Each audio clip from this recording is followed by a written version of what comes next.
Hey everyone, welcome to my first locomotive review. I'm going to start by reviewing probably the favourite locomotive that I have in my entire collection. Here it is, it's City of Truro, Bachmann's National Railway Museum exclusive model. So let's get the sleeve off it. On the back you get a good brief history of the locomotive, which is nice. The Great Western Railway City Class, City of Truro, was designed by George Jackson Churchward, built at Swindon, 1903.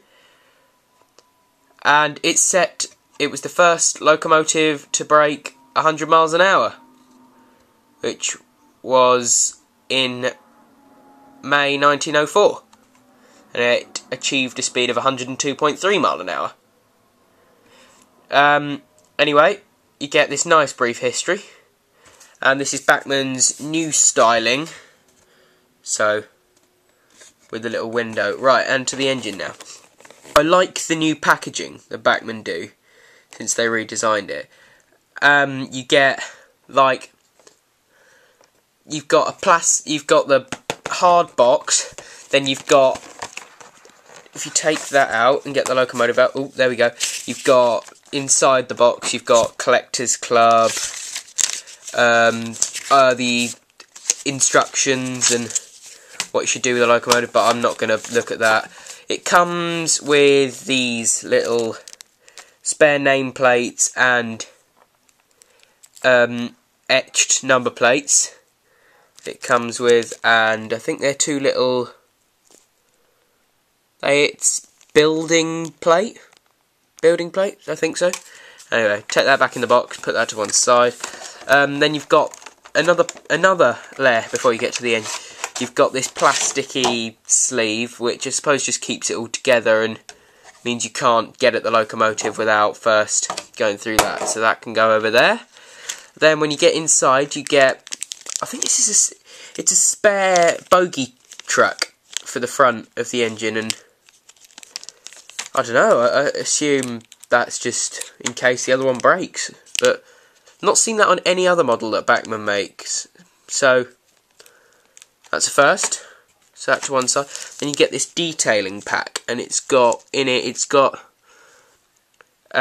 vacuum pipes, spare tender handrails, some little hooks, which I assume are for putting in the cab, and it's got a back tender hook, and it's got the poles which can support the roof canopy in it. I haven't put any of them on yet, but I may do in the future. So, right, the engine itself. So if you unclip it here, take that off, and I'm going to bring this forward and lift it onto the rails. Right, there we go. Right. In fact, I'm going to lift it up now. Right. As you can see, it's got a beautiful livery. The cab detail is just wicked. If you can see in there, a lot of brass piping and all the control. You've got, it's not a removable coal load, which to some people may be a shame, but I don't really mind because I usually leave the coal in. One party piece that I do like with this engine, I'm going to move the camera, is very carefully, it's got an opening smoke box door, which is really cool. And inside, the camera's not really picking it up very well.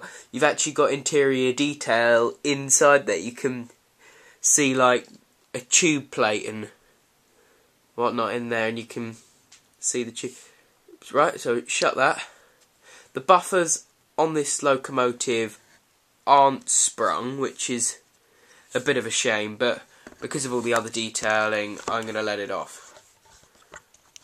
Sorry, just going to take my tripod away. The nameplate is nice. As I said, inside the cab, you've got a lot of detail in there. And they've got the livery absolutely spot on of how it is at the moment. I mean, some people prefer it better in the other livery, but I actually like City of Truro more in this livery than in the other ones. And then, again, at the back, the buffers aren't sprung. It's got NEM couplings, which is good to see. So you can take them out and replace them with your own ones, should you want to. But yeah, I think it's a really good locomotive, and it costs £150, which is a bit pricey, but to me I think it's worth that money, because the model is just beautiful. Thank you very much. Hope you like this. Visit my website, www.rousebarnsteamrailway.webs.com, and also please subscribe. Thanks.